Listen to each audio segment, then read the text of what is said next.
Assalamualaikum warahmatullahi wabarakatuh. Perkenalkan sebelumnya di sini saya Muhammad Abdar Rafif Negara dengan NPM 22008292995. Nah, di sini saya ingin menjelaskan mengenai proyek yang saya bikin menggunakan Factory IO dan PLC Ladder ini.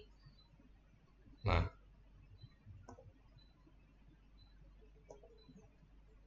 pertama-tama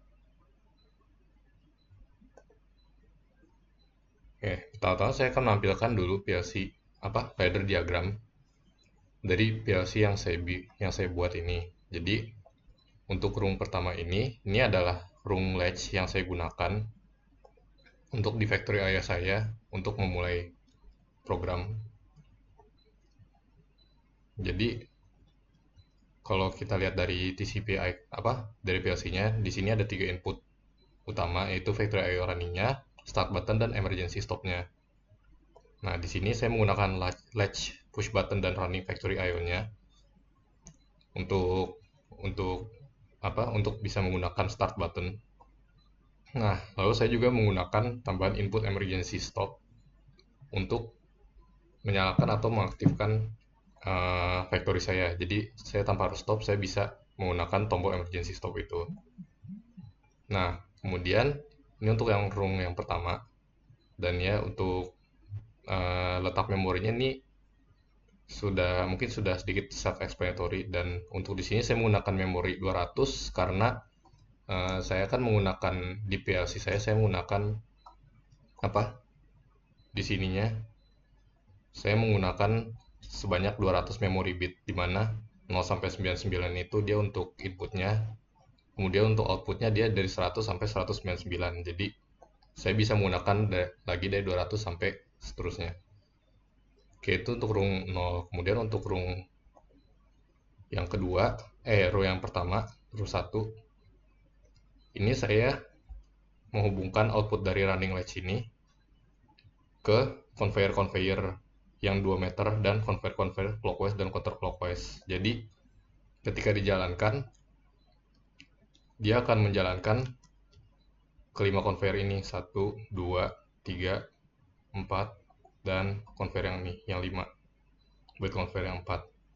Nah, untuk yang conveyor scaler dan conveyor ini 6 meter ini saya bikin terpisah, dan nanti akan saya hubungkan ke saya membuat gerbang XOR dari running latch dan tambahan lagi XOR gate latch. Nah, ini ntar seperti namanya akan terhubung ke conveyor yang 6 meter dan scale conveyor. Nah, gunanya untuk apa? Gunanya tuh karena kita kan ingin menggunakan conveyor scaler, jadi agar dia bisa menyeleksi beban dengan baik dan benar. Jadi sengaja saya bikin agar dia tuh bisa saat ada beban masuk, dia berhenti sebentar, lalu setelah berhasil dikonfigurasi, saya sengaja ngasih jeda biar dia tuh ada waktu buat menjalankan ini pop-up wheel ini. Jadi biar pop-up wheel-nya bisa naik, terus belok kanan atau belok kiri, lalu habis itu baru kotaknya baru bisa jalan. Jadi ini untuk mencegah error aja. Jadi dari pengalaman saya selama membuat ini, kalau misalnya saya bikin dia terus berjalan, ada kemungkinan dia akan error di dalam pembacaan scale-nya dan dalam pengaturan ininya pop-up wheel sorternya ini gitu. Karena bisa jadi saat dia mendeteksi beban yang ini, karena yang ini tetap jalan, dia jadi mendeteksi dua beban gitu. Jadi ya untuk yang conveyor ini dan yang 6 meter ini sengaja saya bikin terpisah, dan saya bikin agar dia bisa berhenti gitu untuk mencegah error aja. Jadi ini untuk XOR-nya, ini yang running latch saya ada input biasa dan input yang not, yang inverting, dan saya silangkan ini dengan yang dari XOR gate latch-nya. Seperti itu. Kemudian ini untuk rung ketiga ini isinya hanya untuk mendeklarasikan saja. Ini untuk menyimpan nilai input yang kita terima dari memory word 1. Nah, jadi untuk conveyor scaler-nya saya taruh di holding register 1 atau memory word 1, sedangkan factory IO time scale-nya saya taruh di register 0. Nah, untuk factory IO time scaler ini saya sepertinya tidak memakainya, cuman saya tetap taruh saja untuk jaga-jaga siapa tahu saya ingin memakai dalam perkembangannya, cuman ternyata tidak terpakai. Tapi ya sudah, jadi saya taruh ya scalar weight-nya di register 1. Nah, jadi ini untuk menyimpan nilai register 1 ke memory word 25. Yang mana memory word 25 ini kan nggak dipakai di input atau output ya. Jadi bisa buat menyimpan nilai aja gitu. Oke, selanjutnya ini untuk room 4. Untuk room 4 ini dia untuk mendeteksi apakah di conveyor belt ini weight scaler ini dia ada beban atau tidak gitu. Nah, ketika ada beban maka delaynya pasti akan lebih dari 200. Nah, ketika ada lebih dari 200, dia akan menyala di sini. Di sini saya akan hubungkan ke timer on, dan sini timer pulse atau TP. Gunanya ini untuk apa? Jadi gunanya tuh jadi ketika ada beban, setelah dia ini menyala, sebanyak 650 detik, dia akan menyalakan XOR gate latch-nya. Nah, jadi ketika setelah 650 detik ini akan menyala, dan kemudian time pulse ini dia akan meneruskan sinyal tersebut selama 1500 milidetik atau 1,5 detik. Nah, jadi ketika XOR-nya ini nyala, dia conveyor-nya berhenti, yang meter sama scalar conveyor-nya gitu. Jadi ginilah caranya untuk membuat beban tuh bisa berhenti gitu. Dan kenapa saya harus pakai timer? Karena saya ingin conveyor ini tuh berhenti selama beberapa waktu tertentu saja gitu. Seperti ini, kalau di sini saya mengatur waktunya tuh untuk melalui TP ini. Jadi saya ingin dia berhenti selama 1,5 detik. Nah, cuman saya nggak ingin bebannya tuh dia langsung berhenti ketika bebannya di sini. Saya ingin bebannya berhenti ketika di tengah. Jadi dia kan harus tetap berjalan selama berapa detik. Nah, delaynya itu saya menggunakan timer on gitu. Jadi ini untuk delaynya, dan ini untuk berhenti berapa detiknya gitu menggunakan timer yang P ini. Oke, selanjutnya ini untuk room kelima. Nah, ini untuk room kelima ini kurang lebih ini adalah logic untuk mengatur ini, membaca nilai ini dan mengubahnya untuk ke perintah apakah dia harus bergerak ke kanan atau ke kiri atau lurus saja gitu. Nah, jadi di sini saya meneruskan input dari room ke 3 kalau nggak salah, yang ini. Jadi ini kan seperti outputnya, terus ini dia outputnya bisa menjadi input lagi. Lalu dari nilai ini dia akan menilai nih nilai MW1-nya. Nilai MW1-nya itu berapa gitu. Nah, kenapa di sini saya menggunakan 5 comparison block? Karena ketika nggak ada beban, nilai dari weight scaler-nya itu dia kadang bisa ada fluktuasi dari 0 sampai ke 2 kalau nggak salah. Jadi sengaja saya untuk beban yang ringan itu saya melihat fluktuasinya tuh dari sekitar 270 sampai 450. Cuman saya lebihkan jadi 470. Nah, makanya di sini saya menggunakan dua comparison block untuk mendeteksi apakah di atas weight scaler ini tuh ada beban, ada box kecil atau tidak. Nah, untuk boxnya medium juga sama, dia ada fluktuasi dari 470 sampai 600. Makanya saya menggunakan dua perbandingan lagi, yang batas bawah dan batas atasnya. Kemudian untuk beban yang kotak yang paling berat, karena dia satu-satunya bisa memberikan weight scaler beban yang sangat besar atau nilai sangat besar, jadi dia cuma butuh satu comparison block. Jadi di mana di set 600 udah pasti itu adalah box yang paling besar. Nah, lalu di sini saya juga memberikan delay dan nyala selama beberapa detik. Itu ada timer on dan timer off-nya. Jadi tidak seperti yang barusan. Kan ketika ada benda dia akan terus menerus memberikan sinyal dan terus menyala. Nah, cuman ketika bendanya sudah melewati pop-up roller, di weight scaler-nya kan udah nggak ada benda nih. Jadi dia ibaratnya logiknya off lah gitu. Nah, cuman kan saya ingin rollernya tetap menyala agar bendanya itu bisa sampai ke conveyor belt yang kita inginkan. Jadi saya sengaja menggunakan timer off instead of dibandingkan TP gitu. Dan T-on fungsinya sama-sama untuk delay. Dan dia langsung ke wheel sorter. M111 ini tuh dia adalah ini, dia langsung ke kanan gitu. Oke, selanjutnya untuk rung 6. Rung 6 ini dia sebenarnya untuk menjalankan apa? Ketika ada box yang kecil. Jadi kan dia ada batas bawah batas atasnya. Nah, kalau misalnya Y scalar-nya memberikan dua-duanya on, artinya dia adalah box kecil, karena box kecil kan dia ada di rentang bawah sampai rentang atasnya kan. Dan di sini saya menggunakan logic N. Lalu dari logic N ini baru dia menggunakan timer. Untuk timer yang ke wheel sorter ini itu sama seperti yang atas ini dia nilainya. Delaynya sama-sama saya beri 1 detik. Lalu kemudian dia tetap bisa menyala sampai 700 detik.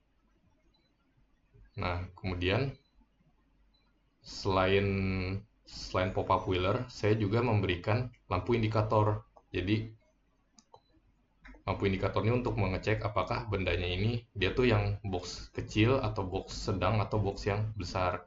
Untuk yang kecil itu menggunakan yang biru, yang sedang yang hijau, dan yang sedang yang hijau, yang besar itu yang kuning. Gitu. Jadi sini ada 2. Ini timer untuk yang ini. Untuk pop-up wheelernya, yang satu lagi itu timer untuk lampu-lampunya, lampu indikatornya. Gitu. Nah, ini untuk rung 7 ini sama seperti rung 6, cuman bedanya ini untuk box yang sedang. Dan dia ke lampu yang hijau. Nah, kemudian rung ke-8 ini dia untuk menghubungkan pop-up wheelernya dengan pop-up sorternya. Jadi seperti yang kita tahu, jadi pop-up wheeler ini tuh dia harus berbelok dulu kanan kiri atau tidak berbelok sama sekali baru dia bisa di pop up dan jalan gitu. Nah, sebelumnya saya hanya belok kiri kanan doang, cuman dianya nggak bisa jalan karena ternyata pop-up wheel sorternya ini harus jalan juga gitu biar dia bisa mengarahkan benda ke kanan atau kiri gitu. Jadi itulah kenapa saya menggunakan ini wheel sorter, ini yang kanan, kiri, ini yang kanan, dan ini pop-up paste-nya gitu. Nah, dari sini dia baru pop-up sorternya. Jadi ketika ada benda kecil dia belok ke kiri baru pop-up dan muter. Ketika ada benda sedang dia cuma langsung muter aja ke depan, dan ketika ada benda berat dia bakal belok ke kanan dan dia muter gitu. Seperti itu. Lalu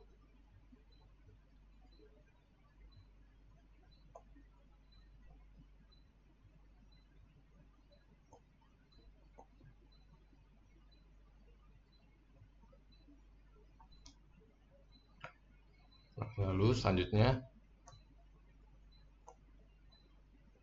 itu adalah rung 9. Jadi yang rung 8 ini dia kurang lebih untuk biar dia sekuensial gitu. Pertama dia belok dulu baru dia nyala gitu. Jadi dia nggak berbarengan. Sebelumnya saya langsung paralel dan dia banyak errornya lah gitu. Jadi sengaja saya bikin sekuensial di rung yang berbeda seperti ini. Jadi biar dia belok dulu baru habis itu dia muter rodanya. Oke, selanjutnya rung 9 ini adalah rung terakhir saya.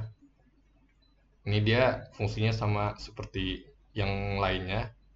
Jadi kok yang lainnya itu kan dia kan ada aktuatornya sorter terus langsung diparalelkan dengan lampunya. Nah, kalau yang ini dia sengaja saya pisah dari rung yang nomor 5. Padahal sebenarnya saya bisa saja memparalelkan langsung dari rung 5 ke lampu. Cuman setelah saya coba-coba sepertinya itu membuat banyak error dan sedikit nge-lag. Jadi sengaja saya pisah di rung yang terpisah. Apalagi di rung 5 ini dia sudah banyak fungsi ya. Decompression block dan timer. seperti itu, seperti demikian ya. Jadi itu untuk penjelasan dari PLC saya dan setiap roomnya. Kemudian dan itu juga fungsi-fungsi yang saya gunakan. Jadi ada fungsi latch di pertama-tama, kemudian saya juga ada menggunakan fungsi timer seperti ini. Kemudian juga saya menggunakan fungsi-fungsi seperti memory bit dan words, dan conditional statements juga sudah ada, dan comparison blocks-nya conditional statement saya tidak ada, cuman di sini saya ada comparison block seperti ini. Dan input dan output state ya sudah. Jadi kurang lebih saya sudah memenuhi syarat, dimana ada minimal 4 fungsi. Baiklah, saya akan lanjut ke factory IO saya. Nah, jadi seperti yang saya sempat ungkit beberapa kali seperti yang sempat saya tampilkan beberapa kali saat saya menjelaskan room saya. Jadi bendanya pertama-tama akan melewati sini. Kemudian untuk start button dan stop buttonnya saya taruh di sini, di electrical switch box-nya di sampingnya. Lalu dia akan berjalan menuju conveyor scale. Nah, ketika melewati conveyor scale, nah di sini di kiri kanan ada lampu indikator yang akan memberitahu nih, ini bendanya yang ringan, sedang atau berat. Lalu habis itu baru bendanya akan diteruskan dan disortir melalui pop-up wheel sorter ini gitu. Kemudian ini simple saja. Dari sini saya langsung lanjut ke conveyor belt, lalu saya pakai remover seperti demikian. Nah, kemudian mungkin saya coba untuk menjalankan saja. Sebelumnya ini untuk filenya saya masih menggunakan file testing karena saya masih taruh di tempat dimana saya bereksperimen dan mencoba-coba. Tapi mungkin nanti akan saya ubah namanya jadi sesuai template nama atau npm. Jadi ini sekedar disclaimer saja. Kalau misalnya yang di video atau yang dikumpulkan beda, jadi ya ini file testing ini yang dari saya coba-coba, nanti akan saya save as dengan file namanya berbeda, cuman isinya sama. Baiklah, ini saya jalankan.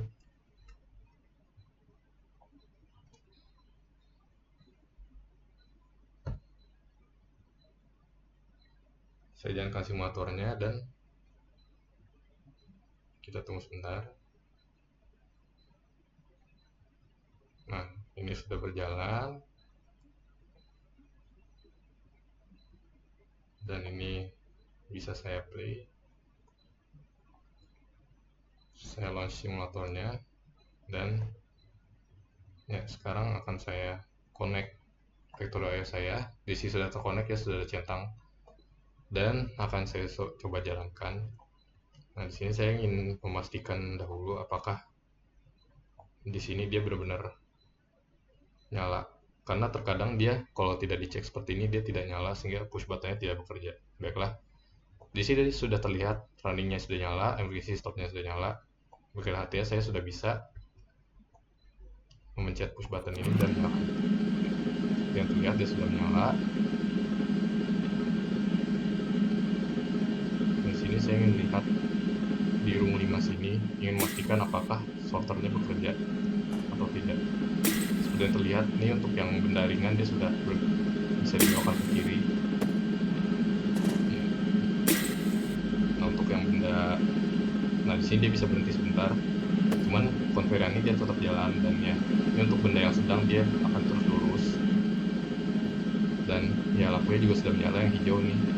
Nah, untuk benda yang besar dia berhenti mengukur, jadi sini dia belok, lampunya nyala dan dia bergerak ke kanan yang besar, sudah bekerja sebagai normal mestinya.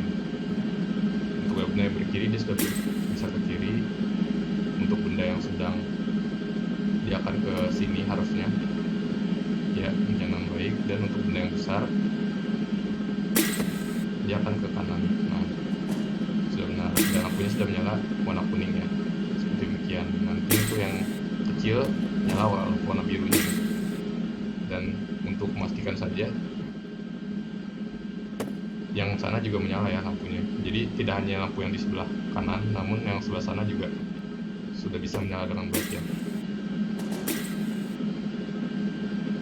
namun ya terkadang mungkin ada sedikit bug, jadi barusan sebenarnya tidak nyala sedikit, cuman ya sejauh ini sudah aman. Dan dapat terlihat juga sepertinya seharusnya di sini untuk benda yang kecil dia ke sini, benda yang besar dia ke sebelah sini, sebelah kiri.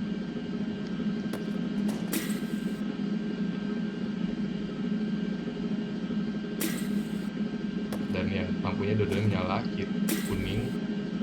Ini untuk benda yang kecil dia harusnya lampu yang biru menyala. Nah, sudah menyala dua-duanya dan dia bergerak ke kanan. Nah, ini untuk benda yang berukuran sedang harusnya lampu hijaunya akan nyala. Ya, dua-duanya menyala dan dia turun ke sini. Ya, baik, demikian. Kemudian untuk configuration emitternya sendiri, saya menggunakan max time-nya 4. Karena kalau kurang dari ini, ada kemungkinan besar di mana sortirnya akan error karena bendanya terlalu cepat untuk datang gitu. Sehingga rentan terjadinya kesalahan pengukuran. Di sini akan saya demonstrasikan apa yang terjadi kalau misalnya saya menggunakan settingan awalnya gitu, 2, 1, dan 0. Di sini saya akan coba jalankan. Ya, terkadang ada bug sehingga dia tidak bisa nyala. Nah, seperti yang terlihat boxnya di sini di emit lebih cepat. Dan biasanya di sini dia relatif lebih rentan untuk error sistemnya gitu. Nah, kalau untuk benda-benda yang mepet seperti ini, karena dia ada 2, jadi dia relatif rentan untuk disangka sebagai benda yang berat gitu. Nah, kan dia akan berbelok ke kanan karena dia dianggap adalah box yang berat karena ada dua-duanya di atas weight scaler ini gitu. Seperti demikian. Ya, jadi ya itu saja untuk penjelasan mengenai proyek akhir yang saya buat kali ini. Jadi barusan saya sudah menjelaskan mengenai roomnya dan fungsi-fungsinya yang saya gunakan, dan penjelasan tiap roomnya juga sudah saya berikan, dan sini sudah simulasinya sudah berjalan dengan lancar. Dan juga ada error handling yang saya berikan di sini di emitternya. Dan terakhir sepertinya cukup sekian dari saya. Ya, terima kasih. Wassalamualaikum warahmatullahi wabarakatuh.